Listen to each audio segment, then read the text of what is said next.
Olá, está começando o programa É Isso Aí. Hoje nós temos uma edição exclusiva. Nós vamos falar sobre a Mata de Santa Teresa, o incêndio, essa tragédia que todo mundo acompanhou. E para isso, nós recebemos o capitão do Corpo de Bombeiros, que comandou todos os trabalhos de combate a esse incêndio. E também aos pilotos de aviação agrícola que acompanharam e combateram valentemente todos os incêndios, todos os focos que deram cobertura aos bombeiros em terra. Então vocês não podem perder o programa de hoje, que está especial. Por que programa? É isso aí.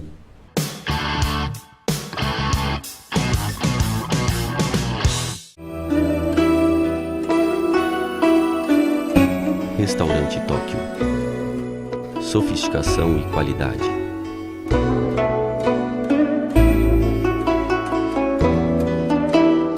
Ambiente requintado.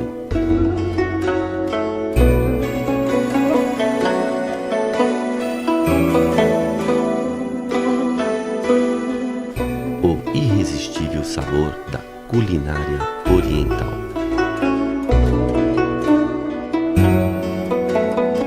Grande variedade de opções.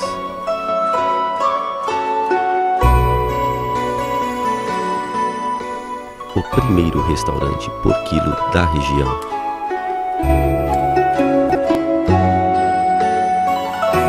Restaurante Tóquio, Avenida 9 de Julho, 1184, em Ribeirão Preto.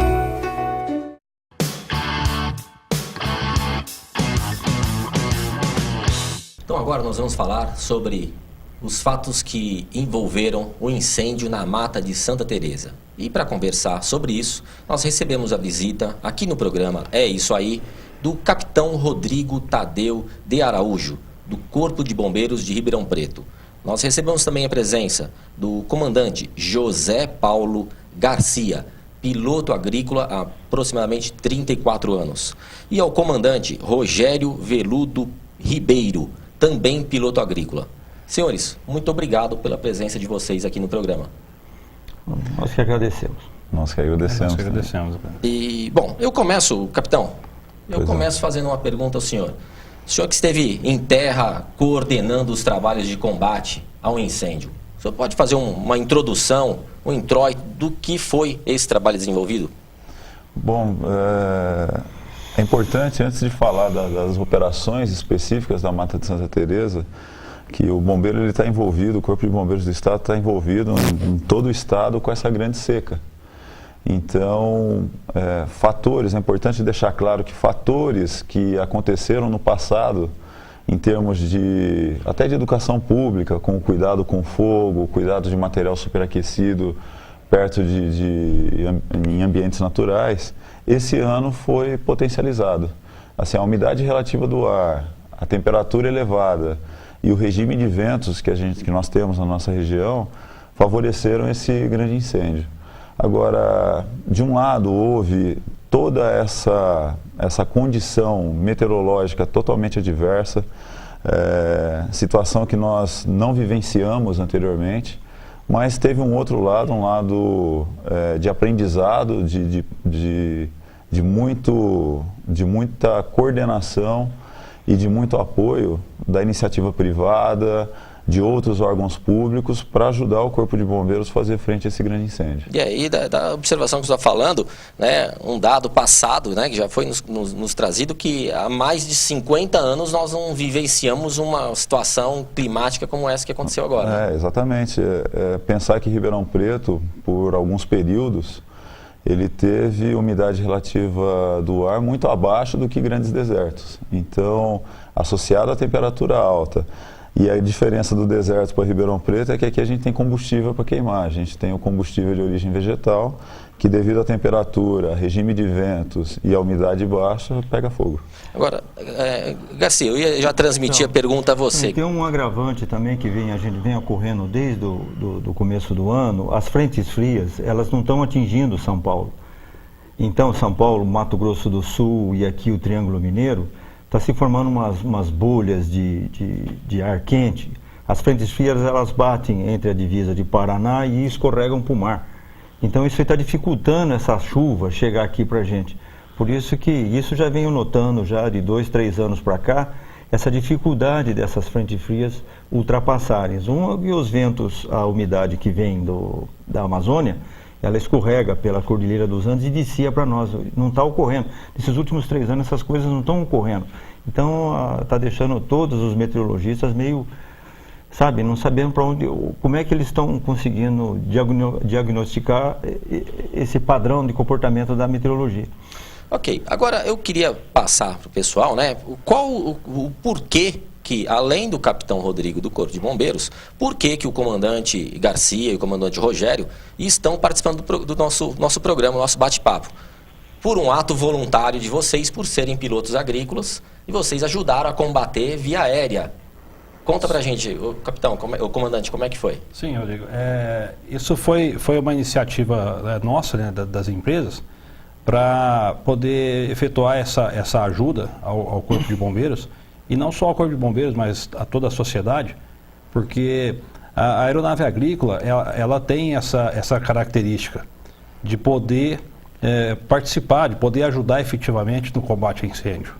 Então é uma característica muito importante, muito boa para a aeronave, para que a gente possa realizar esse trabalho, auxiliando o bombeiro, né, no solo, com mais uma ferramenta, uma ferramenta muito boa para esse tipo de situação. E o que é legal é que foi um trabalho voluntário, né? Vocês que tiveram a iniciativa, o Corpo de Bombeiros, acho que entrou em contato com vocês pedindo socorro, não é isso? Para ter um apoio. Conta um pouquinho, Garcia, como é que foi? Então, eu fui assim mais pego de surpresa. Quem foi contatado realmente é o pessoal da Tangará Aeroagrícola, que elas já participaram do ano, nesse último ano, do programa Corta Fogo no estado. Então eles já tinham esse conhecimento. Mas só que eles usaram a minha base operacional aqui, porque é pertinho para fazer pousos e decolagens aí. E eu também falei, opa, isso não vai ficar assim, eu vou entrar no meio também, vamos ajudar. E a gente conseguiu fazer um trabalho bem coordenado, os 2 aviões, com o helicóptero também, helicóptero Águia. O Águia também. E a então, importância, eu acho que... né, Garcia, a importância de ter mais aeronaves ajudando para ser mais efetivo. Porque talvez uma só seja pouco. Num fogo, como foi a proporção da Santa Teresa, uma aeronave só talvez seria pouca ferramenta. Então o Garcia teve a iniciativa de nos ajudar, de nos apoiar, e fez com que a gente tivesse um sucesso bem significativo, né? E aí está o capitão para poder Luiz, fundamentar como a gente já estava falando, teve um lado muito ruim da queima da mata e desse dano ambiental que não tem tamanho para a nossa comunidade, mas por outro lado a gente observou, foi muito claro, a ajuda que a comunidade deu para o Corpo de Bombeiros e deu para a mata também. Tá? Deu para a Secretaria do Meio Ambiente, de várias formas. Então, de forma aérea, de forma cedendo o seu tempo, de forma a ceder equipamento. Sensibilizados com a situação. Ficaram sensibilizados, assim, para nós, do Corpo de Bombeiros, nós tivemos vários bombeiros de coração lá que não eram bombeiros. Então, a exemplo, estão esses 2 pilotos aqui, com toda a vasta experiência que eles têm. E muitos, eles auxiliaram o nosso efetivo de bombeiro que estava lá embaixo das copas das árvores pegando fogo e que a gente realmente não tinha acesso. Então, a aeronave, ela é uma ferramenta que no mundo inteiro, conforme o Garcia falou, é utilizada. Ela tem uma amplitude de ação muito grande. E muito rápida. E ela é muito rápida. Muito rápida. A carga e a descarga é uma coisa muito rápida. E o pessoal de terra, o que ele vai poder fazer é acero, porque... não tem como um caminhão bombeiro entrar dentro. Nem andar, né? Então ela tem acesso em áreas que a tropa a pé de bombeiro teria um risco muito grande, e a aeronave ela se usa não só para apagar o fogo. Aliás, isso daí que é importante quebrar um pouquinho do folclore do uso de aeronave agrícola, porque ela pode fazer os chamados aceiros. Aceiros, para que todos entendam, nada mais são do que corredores de isolamento entre uma parte que tem combustível e de outra parte que também tem combustível. Quando a gente fala assim, mas está queimando o mato, mas tem que lembrar o que está queimando. Ali no mato está queimando a casca da árvore, a folha seca, o mato, a seiva da árvore, que é altamente combustível. Então, tudo aquilo lá a gente chama de carga incêndio. Então tem muita carga incêndio dentro de uma vegetação daquela. Então o avião, quando ele vem nos ajudar, ele faz esses aceros, esses isolamentos, ele cria caminhos para a tropa de bombeiro poder passar. Então quando fala o chamado acero molhado, o avião vem, a sequência de aviões e de helicóptero vem e começa a molhar determinada área, onde aquela área molhada é seguro para o bombeiro caminhar. Poder passar. E um ponto muito importante, que a todo momento, a gente estava ajudando a coordenar lá da pista do Garcia, que voluntariamente ele também cedeu para essa operação, é que cada vez que o Rogério e o Garcia pousavam, eles traziam informação de como é que estava o caminhamento do fogo, a visão de aérea, vento, de como é que estava a tropa lá embaixo. Então, é uma ferramenta espetacular. Foi um trabalho muito legal. Vocês já tinham vivido, os três, vocês já tinham vivido essa situação? Eu nunca vivi uma situação dessa, de combater fogo tão grande desse jeito. Rogério, eu acho que sim. Eu já tinha vivido porque a nossa empresa, o ano passado, participando do contrato aí da Operação Corta-Fogo, nós fomos acionados para efetuar um combate a incêndio em Atibaia, na região de Atibaia e Franco da Rocha. Então, nessa ocasião, eu tive a oportunidade de participar, de estar voando junto com mais 3 colegas lá, e então foi uma experiência muito boa. E fora isso, a gente já teve outros focos, nós já tivemos outras operações, mas aí a título particulares. Uma mata que pegou fogo na região de Morro Agudo, e aí a usina nos contratou para poder ajudá-los, né, nesse controle do fogo.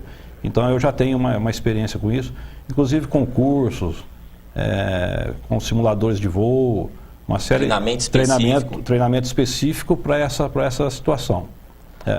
Agora me fala uma coisa, Garcia, você nunca tinha participado desse combate, né, ao incêndio, esse combate ao fogo aéreo. Vocês devem ter passado por situações perigosas ali, voando baixo. É um risco calculado, tudo é um risco calculado. A gente tem o domínio da máquina pelos anos que a gente já opera ela. Quer dizer, a nossa operação é sempre baixa, a gente não... Então, esse procedimento de você jogar a água isso é uma coisa comum, é um alijamento, quer dizer, a gente treina isso também. 1 ou 2 vezes por ano, a gente faz um alijamento, que isso a gente é obrigado a ter, porque se entrar numa situação de emergência, aquela alavanca ali é o que vai salvar, a gente se livrar do produto que está lá dentro do avião. Então é uma coisa praticamente mecânica ao longo dos anos. E eu fui muito bem orientado pelo Rogério, quer dizer, no rádio, a gente tinha uma experiência, já dava um alerta. Entendeu? Não pelos anos que eu tenho, mas pela experiência da situação que ali obrigava a gente a fazer uma coisa bem coordenada, bem certinho. E o pessoal de terra também indicando a mim e a ele aonde que a gente tinha que despejar a carga d'água. Que aí entra o pessoal em terra, aguardando esse apoio, esperando esse socorro. Entendeu? Então não é uma coisa assim tão...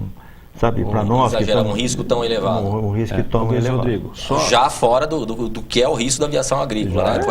Quando a gente fala não foi um risco tão exagerado, mas o voo agrícola já é um risco, né? Já tem um risco controlado. E só complementando a informação do comandante Garcia, hoje o piloto agrícola ele precisa de uma formação específica para isso. É exigido uma quantidade mínima de horas de voo para que o piloto possa fazer o curso específico de piloto agrícola. E no curso de piloto agrícola, existe uma parte que nos é passada, que a gente é treinado para o combate a incêndio. Que legal. Então, hoje, no Brasil, somente os pilotos agrícolas podem fazer combate a incêndio. Interessante. Em outros países, existem pilotos específicos civis, até que tenham o curso de combate a incêndio, mas não necessariamente o agrícola. Aqui no Brasil, por enquanto, como já é da grade curricular do curso, a gente tem esse treinamento, né, nós participamos dessa instrução, desse foco para combate a incêndio lá, onde é treinado o lançamento da carga, nós temos um alvo para você poder treinar a abertura exata. O problema é que muitas vezes eu posava com o avião, ele fala assim: Garcia, retarda 50 metros. Né? Eu sabia onde é que eu tinha alijado a primeira carga, né? Então eu retardava 50 metros o descargue da água. Aí eu chegava para ele, lá do caminhão ele fazia assim, ó, em cima. Que legal. Foi emocionante isso. Foi emocionante. Eu entendo que um ponto importante aqui para a gente também deixar claro, e o tanto de ensinamento que essa operação nos trouxe, é que nós tivemos um apoio também incomensurável do helicóptero Águia da Polícia Militar. Sem dúvida. Toda a segurança da tropa que estava dentro do mato, às vezes sem orientação, a todo momento a gente estava lá com o anjo da guarda voando e falando, olha, a saída é por aqui, você está perto de um acero, ou essa equipe, o fogo pode virar e ir para cima de vocês. Cercá-los. Então, o que a gente quer dizer com isso é que tanto os aviões quanto o helicóptero trabalhando junto, não só nos deu uma capacidade de combate muito maior, mas a segurança que nós tivemos durante a operação foi muito grande. E uma coisa importante, nós ficamos muito tranquilos com o piloto agrícola, até por saber a quantidade de horas que eles têm de voo para poder tirar uma carteira de agrícola e para poder estar ajudando o Corpo de Bombeiros. A confiança que vocês receberam. Exatamente, pela experiência que eles têm. Mas um ponto também importante, e que foi visto nessa operação, é que tudo faz parte de um sistema. Então, a todo momento, a gente tinha contato rádio, coordenando a decolagem. Eles estavam fazendo decolagens com 1 minuto de intervalo entre um e outro, ou seja, eles iam junto fazer o tiro de água. Era 10 minutos.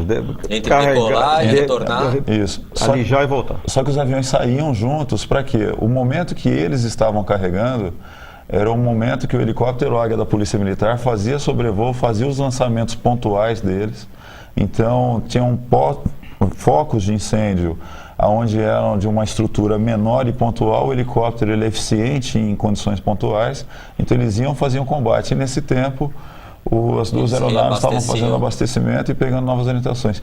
E tudo isso estava sendo controlado por um posto de comando que estava na sede da estação ecológica. Então, e o foco principal que ele, assim, quase no último dia que a gente trabalhou era a nascente.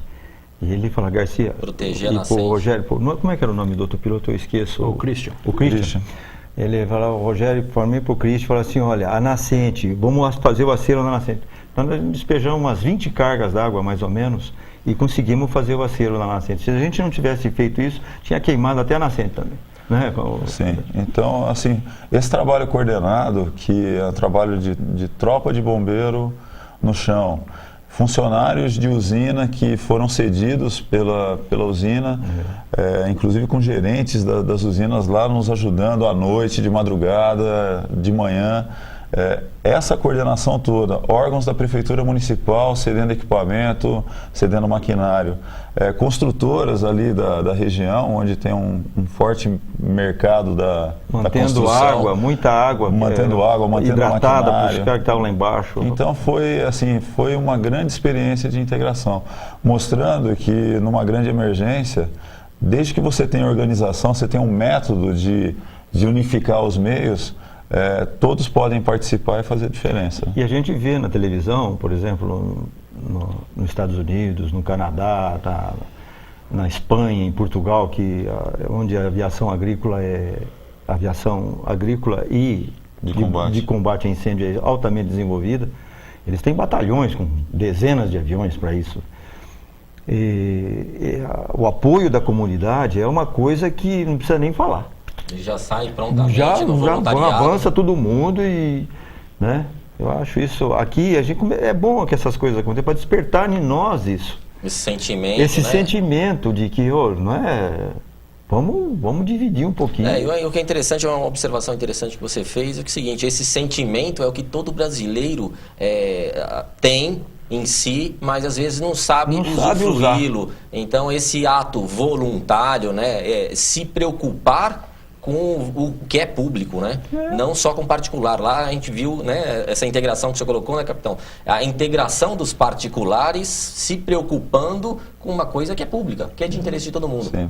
A gente escutava muito lá, e escuta ainda, né? Nós estamos com equipe lá ainda, porque um fogo dessa proporção, até para que todos tenham noção, se você pega um jequitibá rosa, que tem um diâmetro muito grande, e ele começa a inflamar, ele começa a ter foco, É da resina dele. Por causa da resina e por causa da carga de incêndio. Aquela madeira é uma madeira que é altamente combustível. Então, ele não se apaga de uma noite para outra. Pode jogar quanto quiser de água que não apaga. A gente tem relatos do incêndio em Rondônia, em Roraima, no Amapá, onde demorou meses. Uma árvore, ela fica queimando no seu interior durante meses. E não adianta jogar água, então, não adianta chover, que não consegue alcançar. Por que ele é um combustível que queima em profundidade? Isso é uma característica. A água bate na superfície, resfria a superfície, apaga a chama, mas o interior dela continua ainda aquecido e não tem a produção de chama, mas tem calor e fumaça.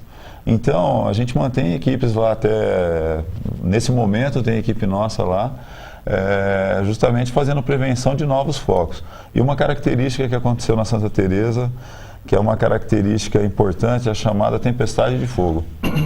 Isso foi uma condição que é a pior condição que pode acontecer, onde você tem focos secundários formados e ele forma uma linha de fogo só devido à ação do vento. E isso potencializa demais o calor e potencializa demais a chama. E por várias vezes a gente observou isso olhando de cima, através de sobrevoo do helicóptero Águia da Polícia Militar. E o vento não colaborou, né? O vento exatamente. A todo momento o vento, e outra coisa, teve alteração. Então, quando você planeja para fazer uma frente, a gente chama de cabeça de fogo. Olha, nós vamos combater a cabeça de fogo. E você monta toda a estrutura, coloca maquinário, coloca viatura, distribui os bombeiros, distribui funcionários da Secretaria de Meio Ambiente.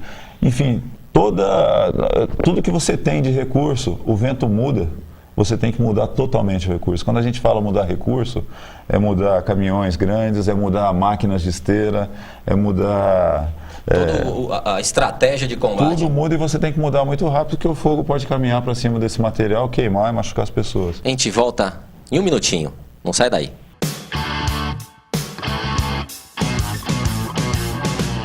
Segurança é coisa séria e pensando nisso, a Automatic Porter Segurança Eletrônica e Automação é líder no mercado com mais de 20 anos de experiência. Atuando em Ribeirão Preto e região, comercializa produtos de alta qualidade com as mais modernas soluções em circuito fechado de televisão, controle de acesso por cartões ou tags, portões eletrônicos, cerca elétrica, interfonia, PABX e biometria. É muito fácil. Acesse o site automaticporter.com.br ou ligue 3625-7132 ou 3612-2403. A Automatic Porter fica no Jardim Botânico, na Praça Doutor Fernando Jorge Roselino, número 72, ao lado de uma grande empresa de ar-condicionados. Segurança eletrônica é isso aí. Segurança eletrônica é Automatic Porter. Agromil Agronegócios. Você encontra fertilizantes, gesso agrícola, adubação foliar, calcário e fosfato, mecanização agrícola. Você já ouviu falar em fertilizante com ureia protegida? Estou falando do fertilizante Super N da Fertipar. Tem a facilidade de aplicação sem problemas de empedramento. Pode ser armazenado por longos períodos. Tem maior rendimento operacional, proporcionando menor custo com frete e mão de obra. E o melhor, a aplicação pode ser a lanço ou superfície, em tempo seco, nem precisa incorporar. Alta concentração, Super N, doses menores, rendimento operacional. Estas e outras vantagens você encontra só na Agromil Agronegócios. Então não esqueça, negócio é o Super N com AgroTrain. Agromil Agronegócios. Anota o telefone 016 3663 5426 em Jardinópolis, na Avenida Visconde do Rio Branco 536. Agromil Agronegócios.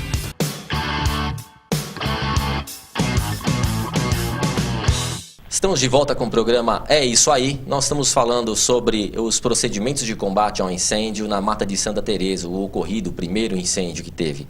E agora nós voltamos. Capitão, o que o senhor faz de consideração final aí dessa experiência vivida?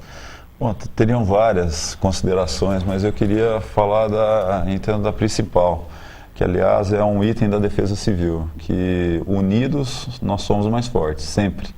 Então esse incêndio mostrou que a união do órgão especializado de emergência, que é o Corpo de Bombeiros do Estado de São Paulo, juntamente com a Polícia Militar, através do emprego de todo o recurso necessário, junto com órgãos públicos, estaduais e municipais, e junto com a iniciativa privada, que tão bem foi explorada aqui nessa entrevista, que organizados, com método, a gente consegue fazer frente a uma grande emergência, porque realmente a gente nunca viu uma mobilização tão grande aqui em Ribeirão Preto, com tantos órgãos, com tantos setores envolvidos com o mesmo fim. Então isso eu entendo que é o principal. E esse despertar da população, da nossa comunidade, em saber ajudar. Ajudar, até para isso tem método. E a gente usou um método e conseguiu muita coisa boa. Nós saímos da Mata de Santa Teresa com toda a exposição, a fumaça, a chama, a vento, a árvore caindo, nós saímos dessa operação sem nenhum acidente. Graças a Deus. Então isso é um grande ensinamento. Capitão Rogério, comandante Rogério, o que o senhor fala para nós encerrarmos? Bom, Luiz, eu só gostaria de deixar aqui o meu registro, que para mim foi mais uma experiência muito boa, e deixar o capitão ciente que a gente está à disposição para o que for necessário, para poder ajudar a população, ajudar o meio ambiente, que é o intuito nosso, é o intuito tanto da empresa quanto do meio que a gente vive, que é a aviação agrícola. A gente está aqui à disposição, sempre. Garcia. Eu também faço as palavras do Rogério, as minhas, que é a mesma linha de pensamento. E queria agradecer a oportunidade que o Corpo de Bombeiros nos deu para deixar a gente mais, assim, se sentir como um cidadão. Essa é a mensagem que eu deixo para toda a população de Ribeirão Preto, a gente se sentir cidadão, não ficar, sabe, agarrado nas nossas coisas, e sim poder contribuir de qualquer maneira para resolver qualquer problema da nossa cidade, que não são poucos, e eu acho que essa doação de todos, eu acho que vai trazer, eu acho isso muito bacana. Eu agradeço a todos a presença de vocês. Para a gente encerrar, eu queria fazer uma observação que o capitão passou para a gente, que além do efetivo do Corpo de Bombeiros que já trabalhava aqui em Ribeirão Preto, ele teve apoio de mais 36 bombeiros que deram reforço para atender a Mata de Santa Teresa, sem prejudicar o atendimento em Ribeirão Preto. A Fazenda São José, que cedeu 2 caminhões. A Usina da Pedra, que ofereceu 3 caminhões, efetivamente, que trabalharam no combate. A Perplan, que ofereceu máquinas e esteiras para ajudar no combate. E tantos outros que participaram. Em especial também a Usina São Martinho, que além de enviar 3 caminhões, ela cedeu 50 funcionários que ficaram em campo, combatendo dentro da mata o incêndio. E lógico, o da ERP e todas as pessoas envolvidas, pessoas que participaram, transeuntes que quiseram contribuir de alguma forma. Então eu deixo aqui o meu agradecimento, não só em nome do programa É Isso Aí, mas deixo um agradecimento em nome de toda a população de Ribeirão Preto e região, que reconhece efetivamente o trabalho que vocês fizeram, o zeloso trabalho voluntário de todos, e que a mobilização da comunidade fez algo muito importante. Foram 5 dias de combate ao incêndio, foram cerca de 45 mil litros de água despejados dos céus, fora a chuva. Graças a Deus. A gente fica por aqui.